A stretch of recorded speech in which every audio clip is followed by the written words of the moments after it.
안녕하세요. 부동산 전문가 이호중입니다. 앞으로 10강에 걸쳐서 경매 기초에 대해서 공부해 보도록 하겠습니다. 오늘은 제1강 경매의 개념에 대해서 공부하겠습니다. 저희는 부동산 경매에 대해서 공부하는 것입니다. 경매는 경쟁적 매각의 약자입니다. 이 경매를 법원이 진행하고, 그리고 경매의 원인은 채권 채무 관계인 것입니다. 경매의 종류에는 두 가지가 있습니다. 강제 경매와 임의 경매가 있습니다. 강제 경매는 집행 권원에 의한 경매입니다. 이 집행 권원은 판결문을 이야기하는 것입니다. 판결문은 소송이 필요하겠죠. 그리고 임의 경매는 담보권의 실행을 위한 경매입니다. 담보권에는 근저당권, 전세권, 담보가등기 등이 있습니다. 이 근저당권에 기해서 경매를 하기 때문에 소송이 필요가 없고 판결문이 필요 없는 것입니다. 경매의 근거 법률은 민사집행법입니다. 강제경매, 임의경매 모두 동일한 절차로 진행합니다. 경매의 장점은 시세보다 싸게 부동산을 구입할 수 있습니다. 단점은 내부 확인이 불가하고 인도와 명도에 문제가 있습니다. 경매는 실무에서 강제 경매가 30%, 임의 경매가 약 70%를 차지하고 있습니다. 다음은 경매 실무 사례에 대해서 공부해 보겠습니다. 먼저 말소 기준 권리를 찾아보겠습니다. 근저당권은 말소 기준 권리가 될 수 있죠. 가압류도 말소 기준 권리가 될 수 있습니다. 요 가압류도 말소 기준 권리가 될 수 있죠. 시간상으로 가장 빠른 근저당권이 말소 기준 권리가 됩니다. 임차인의 대항력을 살펴보겠습니다. 임차인은 전입을 2019년 11월 18일 날 하였습니다.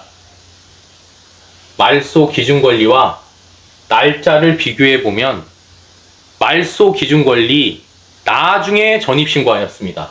그래서 대항력이 없습니다. 앞에서 공부한 근저당권을 기해서 경매를 신청했잖아요. 그게 바로 임의 경매인 것입니다. 판결문이 필요 없고 이 담보권을 실행을 위한 경매인 것입니다. 다음 사례에 대해서 공부해 보겠습니다. 이번 사례는 강제 경매 사례입니다. 먼저 말소 기준 권리를 찾아보겠습니다. 강제 경매는 말소 기준 권리가 될 수 있죠. 가압류도 말소 기준 권리가 될 수 있습니다. 이 중에서 시간상으로 가장 빠른 서울보증보험 강제 경매 기입 등기가 말소 기준 권리가 되는 것입니다. 다음은 임차인의 대항력을 보겠습니다. 임차인은 전입을 2022년 7월 1일 날 했습니다. 말소 기준 권리와 날짜를 비교해 보면 먼저 전입 신고하였습니다. 그래서 임차인은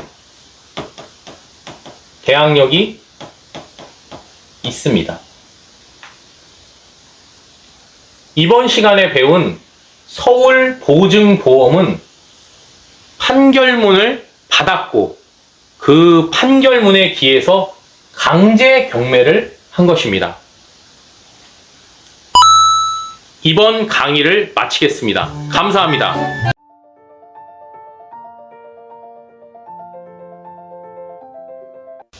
안녕하세요. 부동산 전문가 이호중입니다. 오늘은 경매의 절차에 대해서 공부해 보겠습니다. 경매는 민사집행법에 의해 진행됩니다. 민사집행법은 절차법이죠. 채무자가 이자를 갚지 않으면 채권자는 경매 신청을 합니다. 법원에서는 경매 개시 결정을 합니다. 그러면 등기부에 강제경매, 임의경매 둘 중에 하나가 기입이 되고 이렇게 되면 압류의 효력이 발생합니다. 법원에서는 배당 요구의 종기를 결정하고 공고합니다. 여기서 특히 중요한 것은 임차인의 배당 요구입니다. 왜냐하면 임차인은 배당 요구를 하지 않으면 배당을 받을 수 없는 채권자이기 때문입니다. 법원에서 매각의 준비를 시킵니다. 집행관에게는 현황 조사를, 감정평가사에게는 감정평가를 시킵니다. 현황 조사라 함은 실제 그 매각 부동산에 누가 살고 있는지, 점유자인지 임차인인지 조사하는 것입니다. 감정평가는 감정평가사에게 그 물건의 가격을 조사시키는 것입니다. 감정평가액은 경매에서 1차 최저 매각 가격이 됩니다. 매각 방법을 지정하고 공고하고 통지를 합니다. 서울 같은 경우에는 20%씩 유찰을 하는데요. 1차 매각 기일에 1억 원으로 경매가 시작이 되면 한 달 후에 2차 매각 기일은 8천만 원이 되는 것입니다. 매각의 실시입니다. 매각은 법원에서 실시하고 그날 기일 입찰을 통해서 하고 있습니다. 입찰자는 보증금으로 최저가의 10%의 금액을 준비하고 도장과 신분증도 준비해야 합니다. 입찰을 해서 1등이 되면 최고가 매수 신고인이 됩니다. 일주일 후에 매각 허가 결정이 나옵니다. 실무에서는 불허가 없이 98%가 매각 허가 결정이 나오고 있습니다. 매각 허가 결정 후에 7일 동안 즉시항고할 수 있는 시간을 주고 즉시항고가 없다면 매각 허가 결정은 확정이 됩니다.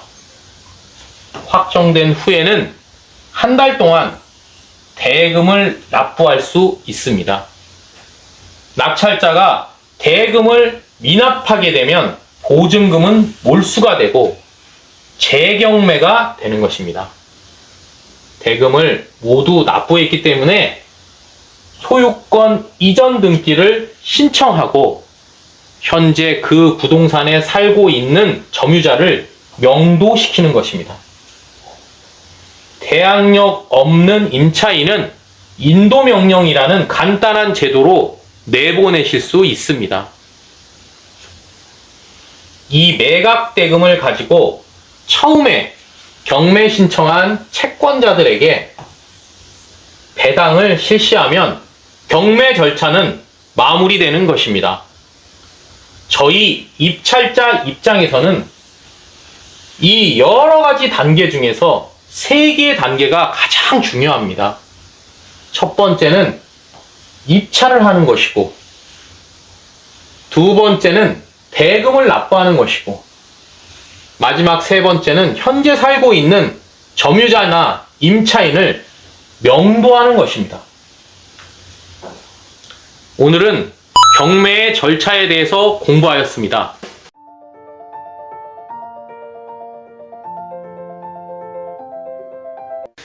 안녕하세요. 부동산 전문가 이호중입니다. 오늘은 대항력에 대해서 공부해 보도록 하겠습니다.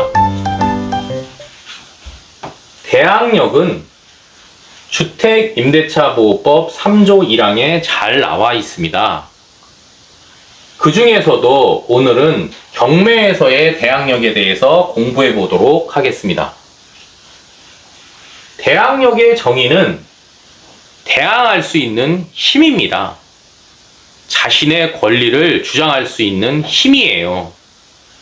우리가 오늘 공부하는 것은 임차인의 대항력입니다.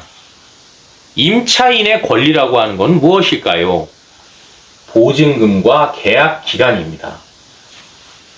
임차인이 자신의 권리를 제3자에게 주장할 수 있는 힘이 대항력인데 제3자는 누구일까요? 낙찰자입니다. 대항력의 대항 요건은 주택의 인도와 주민등록입니다. 여기서 말하는 인도는 이사를 이야기하고 주민등록은 전입신고하는 것을 이야기합니다. 이 전입신고를 통해서 공시를 하는 거죠. 실무에서는 이사 날짜를 알 수가 없습니다. 그래서 전입신고한 날짜를 가지고 대항력을 판단하고 있습니다.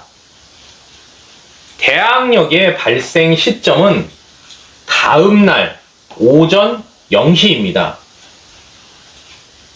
당일날이 아니라 다음날 오전 0시입니다. 근저당권이 당일 효력이 발생되는 것과 대조됩니다.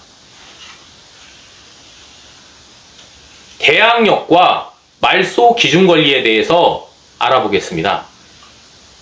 말소 기준권리는 압류, 가압류, 저당, 근저당, 담보가등기, 강제 경매 기입 등기를 이야기합니다.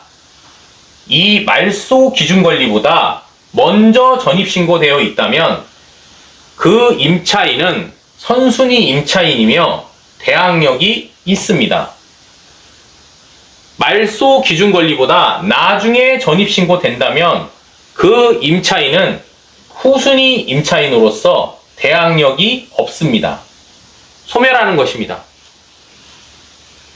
다음은 대항력의 실무 사례에 대해서 공부해 보도록 하겠습니다. 대항력 사례에 대해서 공부해 보도록 하겠습니다. 먼저 말소 기준 권리를 찾아보겠습니다. 근저당권은 말소 기준 권리가 될 수 있죠. 압류도 말소 기준 권리가 될 수 있습니다. 시간상으로 가장 선순위인 우리은행 2008년 11월 11일이 말소 기준 권리가 되는 것입니다. 임차인의 권리 분석을 해보겠습니다. 임차인은 전입일이 97년 3월 17일입니다. 말소 기준 권리와 비교해보면 임차인의 전입일자는 근저당권보다 빠릅니다. 그래서 대항력이 있습니다. 선순위 임차인이 되는 것입니다. 이번 사례는 대항력이 없는 사례입니다. 먼저 말소 기준 권리를 찾아보도록 하겠습니다. 근저당권 말소 기준 권리가 될 수 있죠. 가압류도 말소 기준 권리가 될 수 있습니다. 강제경매 기입 등기도 말소 기준 권리가 될 수 있습니다. 이 중에서 시간상으로 가장 빠른 신한은행 2006년 6월 21일자 근저당권이 말소 기준 권리가 되는 것입니다. 임차인 권리 분석을 해보겠습니다. 임차인은 전입을 2011년 3월 7일 날 했습니다. 날짜를 비교해 보시면 임차인은 말소 기준 권리보다 나중에 전입신고했습니다. 그래서 대항력이 없습니다. 후순위 임차인이 되는 것입니다. 이번 시간에는 대항력에 대해서 공부해 보았습니다.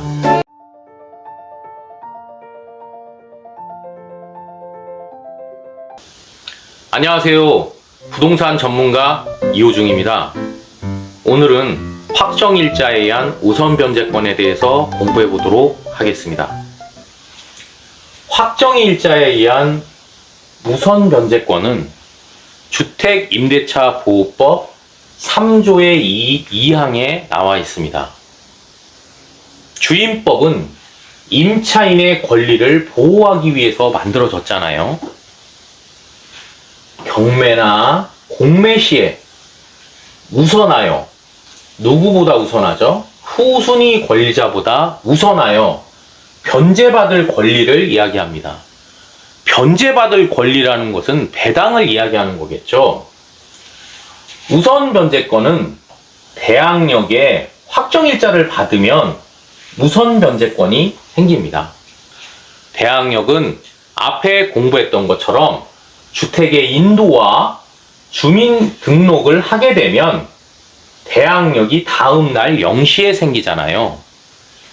전입신고를 하지 않고 확정일자를 받게 되면 우선 변제권은 효력이 없습니다. 왜냐하면 확정일자가 대항력을 전제로 하기 때문에 그렇습니다. 우선 변제권은 물건에만 있잖아요. 임차인의 임차권은 채권입니다. 그래서 확정일자를 통한 우선 변제권은 채권의 물권화라고 이야기하는 것입니다. 확정일자는 이 문서는 임대차 계약서를 이야기하겠죠. 이 날짜에, 날인한 날짜를 얘기하는 거예요. 존재하는 확인 도장입니다. 확정일자는 공무원이 주민센터에서 날인해 주잖아요. 이렇게 날인하면 경매 시에 배당에 참여할 수 있고 순위 배당을 하는 것입니다. 확정일자가 왜 필요하냐? 사후의 조작을 방지하기 위해서 소급해서 계약서를 작성하지 못하도록 확정일자 제도를 두고 있는 것입니다. 다음은 확정일자에 대해서 실무 사례를 알아보도록 하겠습니다. 먼저 말소기준권리를 찾아보겠습니다. 근저당권은 말소기준권리가 될 수 있죠. 압류도 말소기준권리가 될 수 있습니다. 이 중에서 시간순으로 가장 빠른 우리은행 2008년 11월 11일 근저당권이 말소기준권리가 되는 것입니다. 대항력에 대해서 알아보겠습니다. 임차인은 전입을 97년 3월 17일 날 했습니다. 말소기준권리와 비교해 보면 임차인의 전입이 빠릅니다. 그래서 대항력이 있습니다. 배당을 해보겠습니다. 임차인은 배당 요구를 했고 확정일자는 먼저 받았습니다. 그래서 확정일자에 의한 우선 변제권은 97년 3월 18일 0시가 됩니다.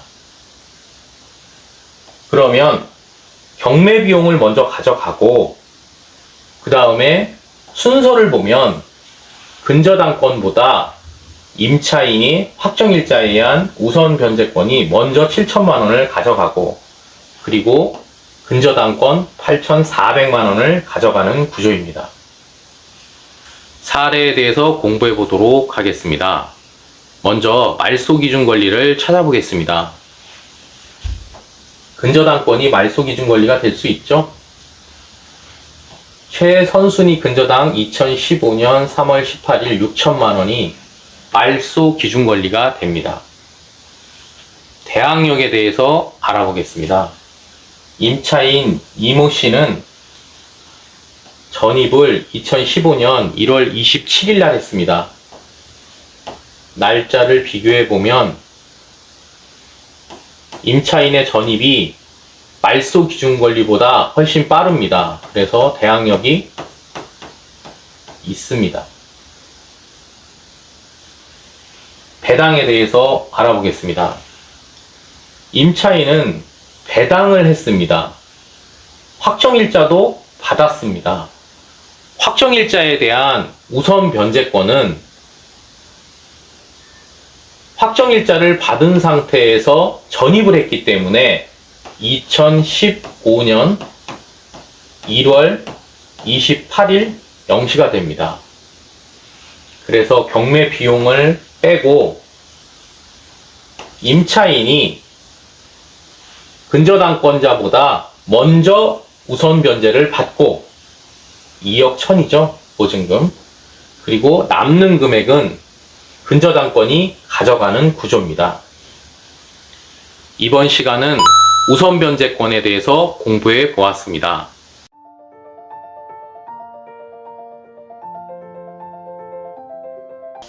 안녕하세요. 부동산 전문가 이호중입니다. 오늘은 소액 임차인 최우선 변제권에 대해서 공부해 보도록 하겠습니다. 소액 임차인 최우선 변제권은 주임법 제8조에 나와 있습니다. 임차인이 경매 시에 보증금 중 일정액을 다른 담보물권자보다도 우선하여 변제하는 것을 이야기합니다. 여기서 이야기하는 임차인은 소액 임차인이고 경매 시에 보증금 중 일정액은 최우선 변제금입니다. 다른 담보물권자보다도 다른 담보물권자는 선순위, 후순위를 가리지 않습니다. 우선하여 변제받는다. 담보물권자는 원래 우선 변제권이 있잖아요. 우선 변제권보다 더 우선하여 변제하기 때문에 우리가 최우선 변제권이라고 이야기하는 것입니다.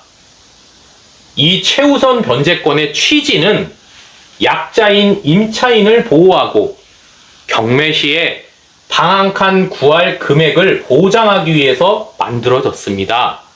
최우선 변제권의 요건은 첫째, 소액 임차인 범위 내에 있어야 되고, 두 번째는 경매 개시결정 등기 이전에 대항 요건을 구비해야 합니다. 대항 요건은 주택의 인도와 전입신고가 되겠죠. 다시 풀어서 이야기하면 경매 등기 전에 이사하고 전입신고를 해야 한다는 말입니다. 마지막 세 번째 요건은 배당 요구 종기까지 배당 요구를 해야 합니다. 만약에 1번, 2번의 요건을 구비하였음에도 불구하고 배당 요구를 하지 않는다면 최우선 변제는 받지 못합니다. 다음은 도표를 보고 설명드리겠습니다. 지금 보고 계신 표는 인터넷 등기소에 나와 있습니다. 소액 임차인 최우선 변제권 표입니다. 시점과 지역, 그리고 소액 임차인 금액, 최우선 변제받는 금액, 이렇게 되어 있습니다. 여기서 보고 계신 이 시점은 담보물권을 설정한 일자를 이야기하는 것입니다. 계약 일자가 아니라 담보물권을 설정한 일자입니다. 대부분은 근저당권이 되겠죠. 서울에서 2023년 2월 21일 이후에는 소액 임차인이 되려면 1억 6,500만 원 이하가 소액 임차인이 될 수 있고, 그리고 최우선 변제받는 금액은 최대 5,500만 원까지 최우선 변제를 받는 것입니다. 다음 사례에 대해서 공부해 보도록 하겠습니다. 먼저 말소 기준 권리를 찾아보겠습니다. 근저당권은 말소 기준 권리가 될 수 있죠. 가압류도 말소 기준 권리가 될 수 있습니다. 이 중에서 시간상으로 가장 빠른 신한은행 근저당권이 말소 기준 권리가 되는 것입니다. 임차인의 대항력에 대해서 알아보겠습니다. 임차인은 2019년 7월 2일 날 전입신고하였습니다. 그러면 말소 기준 권리 2017년 6월 7일보다 비교를 해보시면 나중에 전입신고했기 때문에 대항력이 없습니다. 마지막으로 이 임차인이 소액 임차인 최우선 변제가 되는지 살펴보겠습니다. 조건이 세 가지가 있는데요. 말씀드린 것처럼 소액인지, 경매 개시결정 등기 전에 전입신고를 했는지, 배당 요구 종기일 전에 배당 요구를 했는지, 이 세 가지를 보시면 되겠습니다. 2017년 6월 7일 당시에 소액보증금은 1억 이하에서 3,400만원까지 소액보증금이 됩니다. 보증금이 3,500만원이기 때문에 1억 이하겠죠. 3,400만원까지 소액보증금이 되는 것입니다. 두 번째 조건은 경매 등기 전에 전입을 했는지, 전입을 하였습니다. 마지막 세 번째는 배당 요구 종기일 2022년 8월 10일 이전에 배당 요구를 했는지, 배당 요구를 했습니다. 그래서 임차인은 소액보증금 최우선 변제로 3,400만원을 받을 수 있습니다. 소액보증금 최우선 변제에 대해서 공부해 보았습니다. 감사합니다.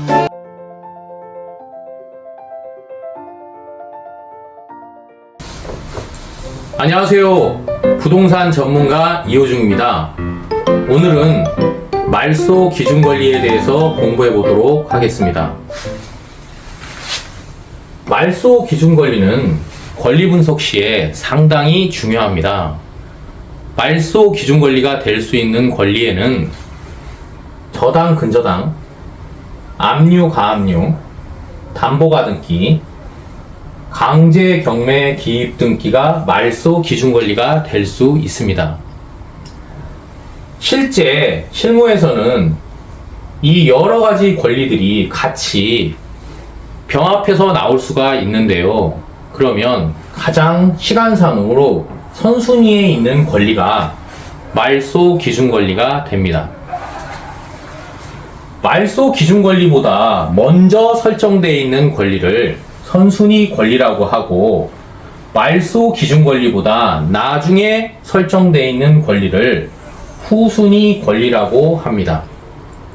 실무상 근저당권과 가압류가 말소 기준권리의 95%를 차지하고 있습니다. 말소 기준권리에 공통점이 있는데요. 근저당, 가압류, 담보가등기, 강제경매 기입등기는 모두 돈을 받기 위해서 하는 등기입니다. 권리분석 시에 임차인의 권리분석이 중요한데요. 말소 기준권리보다 전입이 빠른 임차인을 선순위 임차인, 대항력 있는 선순위 임차인, 말소 기준권리보다 나중에 전입한 임차인을 대항력이 없는 후순위 임차인이라고 합니다. 선순위 임차인은 대항력이 있기 때문에 낙찰 시 보증금을 인수합니다.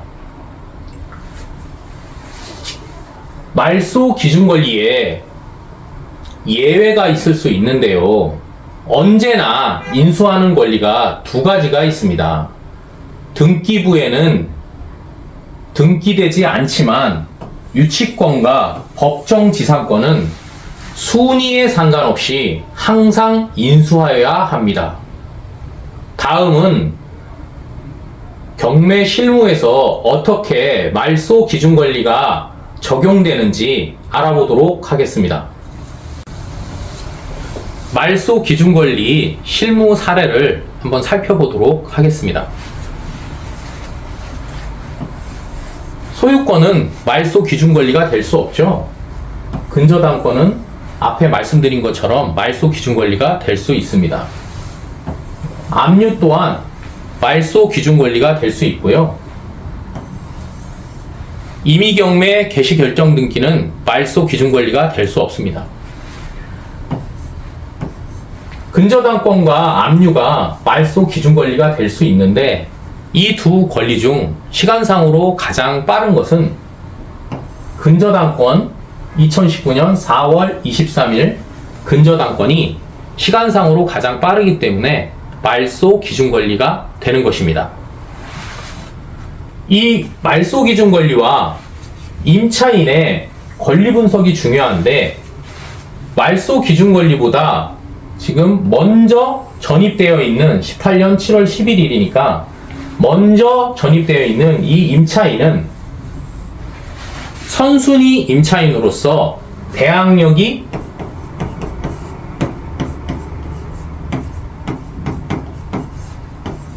있는 임차인입니다.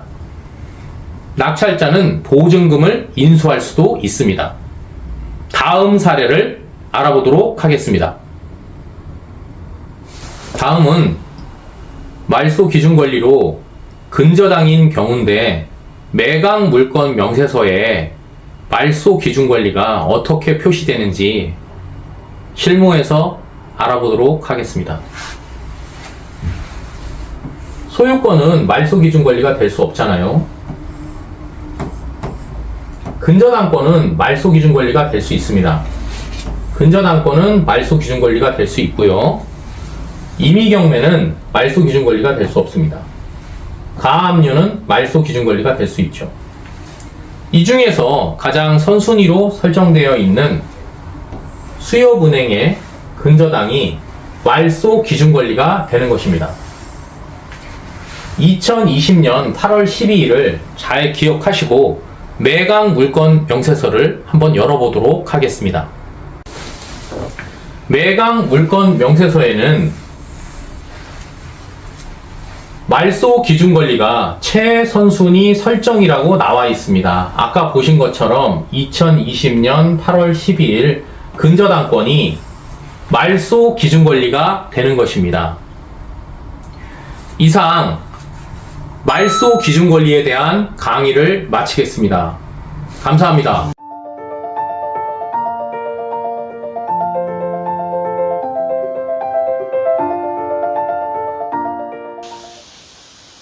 안녕하세요. 부동산 전문가 이호중입니다. 오늘은 근저당권에 대해서 공부해 보도록 하겠습니다. 근저당권은 담보물건입니다. 물건은 우선 변제권이 있죠. 후순위 권리자, 기타 일반 채권자보다 먼저 돈을 가져가는 거예요. 근저당권은 어디서 확인하느냐? 등기부 을구에서 확인하실 수 있습니다. 저희가 큰 돈이 필요하면 은행에 가서 대출을 받잖아요. 그러면 은행은 내가 1억만 대출해 주세요 하고 1억의 원금에 대해서 1금융권은 120%, 1억 2천의 채권 최고액을 부동산 등기부에 잡게 됩니다. 차후에 원금 1억에 돈을 갚지 못하게 되면 이 근저당권에 기해서 경매를 치는 것입니다. 그게 바로 임의경매입니다. 근저당권은 경매 신청권이 그래서 있는 겁니다. 제가 실무적으로 아주 오랫동안 등기부를 많이 봤는데 저당은 거의 없습니다. 99%가 근저당권이 등기부에 설정되어 있었습니다. 또한 근저당권은 말소 기준 권리가 될 수 있습니다. 말소 기준 권리는 전에 말씀드린 것처럼 압류, 가압류, 저당, 근저당, 담보가 등기, 강제 경매 기입 등기가 모두 말소 기준 권리가 될 수 있죠. 근저당권도 말소 기준 권리가 될 수 있고 말소 기준 권리는 경매 시 소멸하는 것입니다. 경매 시 선순위, 후순위 가리지 않고 매각으로 근저당권은 소멸합니다. 그러면 근저당권이 배당을 받든 못 받든 근저당권은 매각으로 소멸합니다. 낙찰자와는 아무런 관련이 없는 것입니다. 다음은 실무에서 근저당권이 어떻게 적용되는지 공부해 보도록 하겠습니다. 근저당권 사례를 가지고 한번 공부해 보도록 하겠습니다. 자, 요 근저당권 말소기준 권리가 될 수 있죠? 여기 두 번째 근저당권도 말소기준 권리가 될 수 있고, 요 세 번째 근저당권도 말소기준 권리가 될 수 있습니다. 가압류도 말소기준 권리가 될 수 있고, 요것도 말소기준 권리가 될 수 있죠. 가처분은 말소기준 권리가 안 되죠. 이 중에서 가장 선순위로 설정되어 있는 권리가 말소기준 권리입니다. 국민은행 2016년 5월 26일 이게 말소기준권리가 되는 것입니다. 또한 제가 근저당권은 경매 신청권이 있다고 했잖아요. 한번 보겠습니다. YD생명과학 임의경매 신청했죠. 우리금융캐피탈 임의경매 신청했죠. 국민은행이 다시 임의경매를 신청했습니다. 이렇게 근저당권은 경매 신청권이 있는 것입니다. 임차인의 권리 분석이 상당히 중요한데, 임차인 장모 씨는 전입일자가 2021년 5월 3일입니다. 그러면 아까 말소기준권리가 2016년 5월 26일이니까 임차인은 대항력이 없습니다. 다음 사건에 대해서 공부해 보도록 하겠습니다. 근저당권 실무 사례 두 번째 경우를 살펴보겠습니다. 자, 요 근저당권은 말소기준권리가 될 수 있죠? 압류도 말소기준권리가 될 수 있습니다. 요 압류도 말소기준권리가 될 수 있고요. 이 중에서 시간상으로 가장 빠른 김 선생님의 근저당권이 말소기준권리가 되는 것입니다. 또한 이 근저당권을 기해서 임의경매를 신청했죠. 이렇게 해서 경매 신청권이 있는 것입니다. 임차인의 권리 분석이 중요한데, 임차인 안모 씨는 전입이 2018년 4월 27일입니다. 그러면 아까 그 말소기준권리와 시간상 날짜를 비교해 보면 안모 씨, 임차인 안모 씨는 대항력이 있습니다. 이번 시간에는 근저당권에 대해서 공부해 보았습니다. 감사합니다.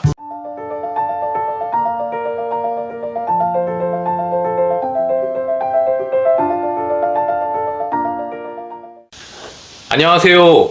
부동산 전문가 이호중입니다. 오늘은 임차권 등기 명령 제도에 대해서 공부해 보도록 하겠습니다. 임차권 등기 명령 제도는 주택임대차 보호법 제3조의 3에 잘 나와 있습니다. 임차인이 임대차 계약을 종료하고 보증금을 반환받지 못한 상태에서 이사를 하는 경우에 이 제도를 이용합니다. 임차권 등기의 신청은 주택을 소재하는 관할 법원에 신청을 하고 임차인 단독 신청을 합니다. 이때 임대인의 동의는 필요가 없습니다. 임차권 등기의 효력은 종전의 대항력과 우선 변제권을 유지하는 것입니다.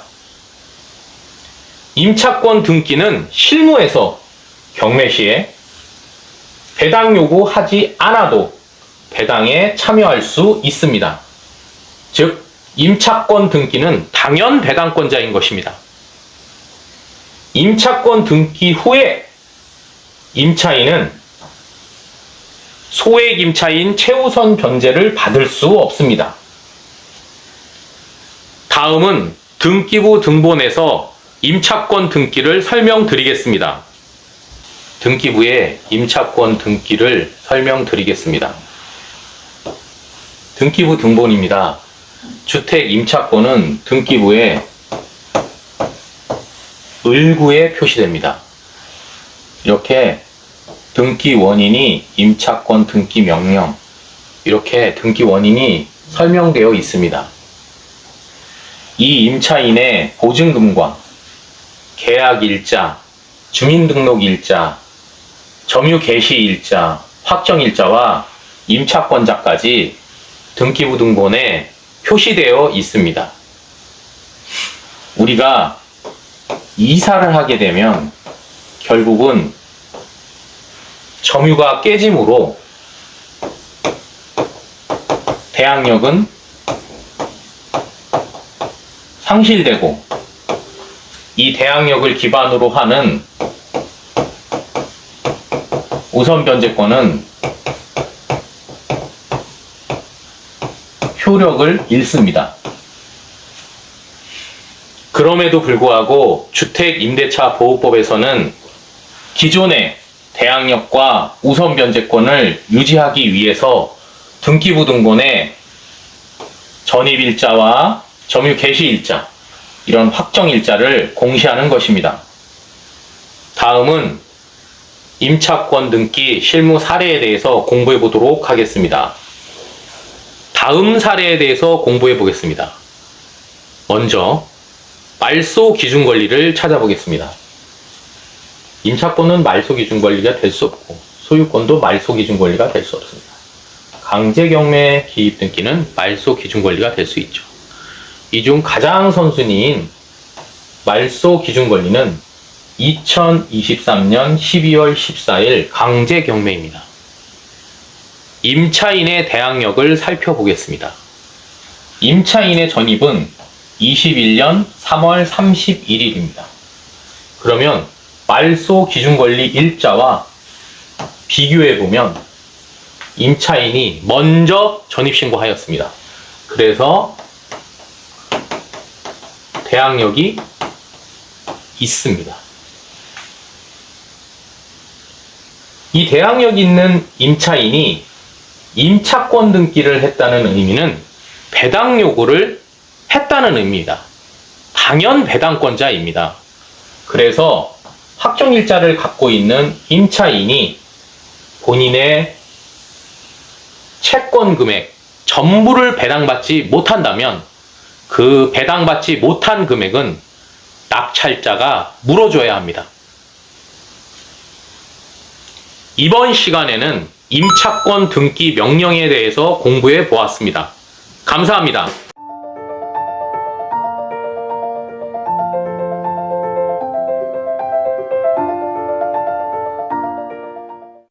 안녕하세요. 부동산 전문가 이호중입니다. 오늘은 유치권에 대해서 공부해 보겠습니다. 유치권은 법정 담보 물건입니다.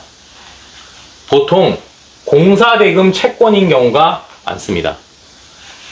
돈을 받을 때까지, 이 돈은 채권을 이야기하겠죠. 물건을 점유할 수 있는 권리를 유치권이라고 합니다. 물건은 부동산인 것입니다.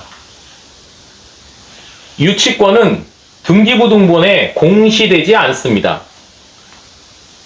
또한 경매 시 유치권이 성립한다면 낙찰자는 무조건 인수를 해야 합니다. 유치권의 성립 조건은 첫 번째, 목적물로부터 채권이 발생해야 됩니다. 이것을 결련성이라고 합니다. 판례에서는 임차인의 권리금, 임차인의 보증금은 결련성이 없어서 유치권은 성립하지 않는다고 이야기하였습니다. 두 번째는 채권이 변제기에 도래해야 됩니다. 채권이 갚아야 할 날짜가 지났다는 이야기입니다. 세 번째는 점유를 해야 합니다.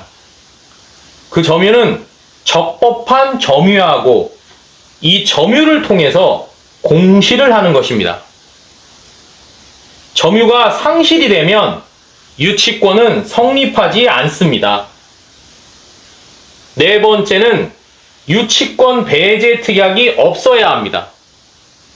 계약서에 원상복구 조항이 있다면 유치권 포기 조항으로 간주합니다. 실무에서 유치권의 90%는 가짜입니다. 왜냐하면 법원에서는 유치권을 신고한다면 무조건 받아주기 때문입니다. 다음은 유치권 사례에 대해서 공부해 보겠습니다. 사례를 통해 공부해 보겠습니다. 먼저 말소 기준 권리를 찾아보겠습니다. 근저당권, 말소 기준 권리가 될 수 있습니다. 가압류, 가압류, 가압류, 가압류까지 모두 말소 기준 권리가 될 수 있습니다. 이 중에서 시간상으로 가장 빠른 우리은행 근저당권이 말소 기준 권리가 되는 것입니다. 유치권을 살펴보겠습니다. 임차인이 유치권 신고를 하였습니다. 매각물건 명세서에는 그 성립 여부는 불분명하다, 이렇게 나와 있습니다. 앞에서 공부한 것처럼 임차인은 계약서에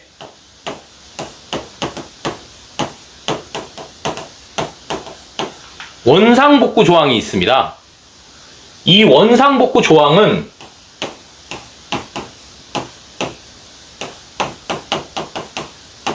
판례에서 유치권 포기 조항으로 간주하였습니다. 그래서 임차인이 신고한 이 유치권은 성립하지 않을 가능성이 높습니다. 이상으로 유치권 강의를 마치겠습니다.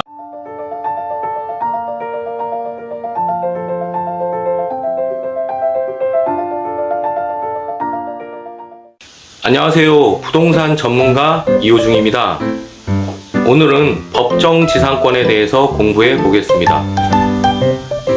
법정지상권은 민법 제 366조에 나와 있습니다.